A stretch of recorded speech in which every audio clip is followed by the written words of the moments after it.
Rebutan pemain antara Persebaya dan Bali United.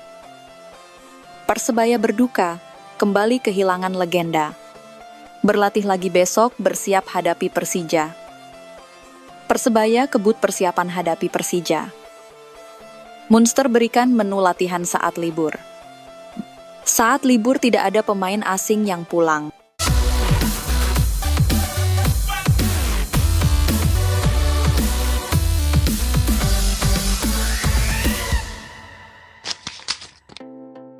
Rebutan pemain antara Persebaya dan Bali United. Salah satu pemain yang kini menjadi incaran kedua tim yakni Ardi Idrus. Seperti diketahui, Ardi Idrus merupakan bek milik Bali United yang dipinjamkan ke Persebaya. Sejak membela Persebaya Surabaya, Ardi Idrus menjadi sosok penting dan jadi perhatian bonek untuk tetap mempertahankannya. Sementara Bali United tentu dengan melihat hasil yang diraih pada kompetisi kali ini, bukan tidak mungkin menarik kembali Ardi Idrus. Kemampuan Ardi Idrus di lapangan tak bisa diragukan sejak masih membela Persib kemudian hijrah ke Bali United. Ardi Idrus sendiri didatangkan Persebaya Surabaya pada Liga 1 2024 lalu dengan status pinjaman dari Bali United. Sudah tampil sebanyak 23 kali untuk Persebaya Surabaya, Ardi Idrus ternyata berada di ambang masa peminjamannya. Melirik dari Transfermarkt, Ardi Idrus bakal kembali ke Bali United seusai masa peminjamannya di Persebaya Surabaya berakhir pada 30 Juni 2025 mendatang.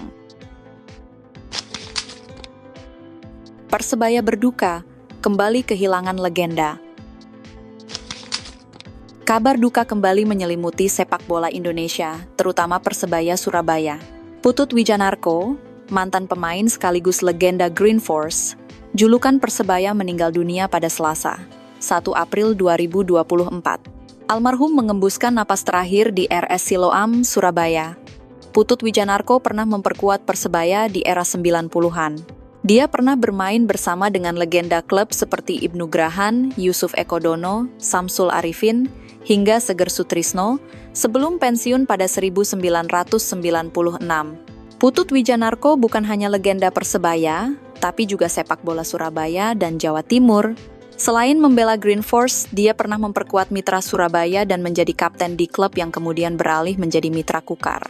Selepas pensiun, Putut Wijanarko kemudian beralih profesi menjadi pelatih dan mengantongi lisensi B. Total ada 10 klub sepak bola pernah ditangani sejak 2008. Beberapa di antaranya berbuah prestasi sukses promosi. Ini menjadi kehilangan kedua yang dirasakan sepak bola nasional dan Persebaya Surabaya dalam 2 bulan terakhir. Sebelumnya, Green Force juga kehilangan legenda Bejo Sugiantoro yang meninggal dunia akibat serangan jantung saat bermain sepak bola pada 25 Februari lalu. Berlatih lagi besok, bersiap hadapi Persija. Usai menjalani libur lebaran, skuad Persebaya Surabaya akan kembali latihan pada 3 April 2025 besok. Meski diberikan waktu istirahat, tim pelatih tetap menyiapkan program latihan mandiri bagi para pemain agar tetap menjaga kebugarannya. Setiap pemain memiliki kebutuhan yang berbeda, jadi program latihan mandiri mereka juga disesuaikan. Yang terpenting adalah mereka tetap menjaga intensitas latihan agar tetap dalam kondisi terbaik, kata pelatih Persebaya Paul Munster, guna pentingnya kesiapan pemain menjelang laga pekan ke-28 BRI Liga 1 2024, 2025 melawan Persija Jakarta. Ia ingin memastikan bahwa Bruno Moreira dan kawan-kawan dapat tampil dalam performa maksimal saat kembali ke kompetisi. Saya senang ketika melihat para pemain memiliki motivasi untuk terus meningkatkan diri dan mencapai level intensitas yang lebih tinggi, lata Paul Munster. Akankah Persebaya nanti bisa mendapatkan poin penuh di kandang Persija? Tuliskan pendapatmu di kolom komentar dulur. Persebaya kebut persiapan hadapi Persija. Pelatih Persebaya Surabaya, Paul Munster memberikan waktu libur untuk semua pemainnya.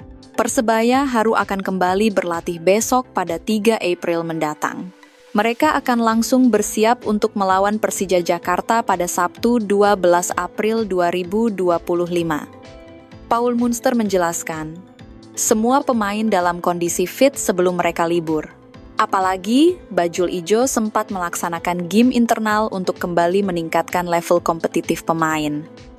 Nantinya, Persebaya segera mematangkan persiapan untuk melawan Persija. Saya melihat kondisi pemain, jadi semuanya akan dapat kesempatan bermain saat itu. Setelah itu, mereka akan mendapat program individu lainnya. Lalu, pada 3 April mereka akan kembali untuk berlatih, sesi video, dan juga persiapan melawan Persija, kata Paul Munster. Porsi latihan individu nanti juga berbeda dan sesuai dengan kebutuhan pemain. Pada fase ini, program individu sangatlah penting dan para pemain melakukan dengan baik. Itu bagus. Setiap pemain mendapat program yang berbeda, tetapi sebagian besar berkaitan dengan kekuatan dan daya tahan. Mereka harus banyak berlari dengan intensitas tinggi, ujarnya. Munster berikan menu latihan saat libur. Memberi waktu libur untuk pemain pada saat Hari Raya Idul Fitri. Tapi, staf pelatih Bajul Ijo memberi menu latihan kepada pemain. Umat Muslim di Indonesia merayakan Idul Fitri pada 31 Maret, 1 April 2025. Persebaya meliburkan pemain sampai 3 April mendatang. Untuk menjaga kebugaran pemainnya, pelatih Persebaya, Paul Munster, menitipkan menu latihan untuk para pemain asuhannya. Kebugaran menjadi fokus Munster menatap sisa Liga 1.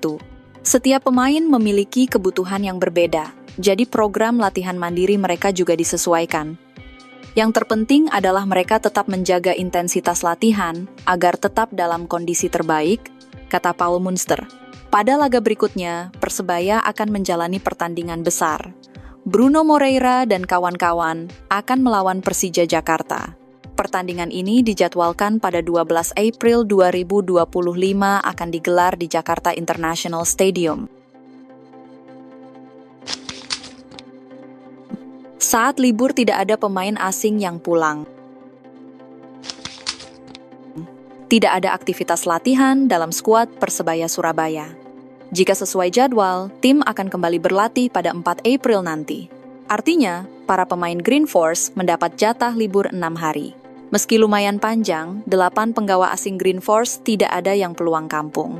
Tidak akan ada pemain asing kami yang pergi keluar Indonesia. Mereka tetap berada di Surabaya, kata pelatih Persebaya Paul Munster. Hal itu jelas membuat Munster cukup lega. Sebab Persebaya sudah akan menghadapi Persija Jakarta pada 12 April mendatang. Apalagi Munster juga sudah memberikan mereka pekerjaan rumah. Tidak ada yang bisa bersantai.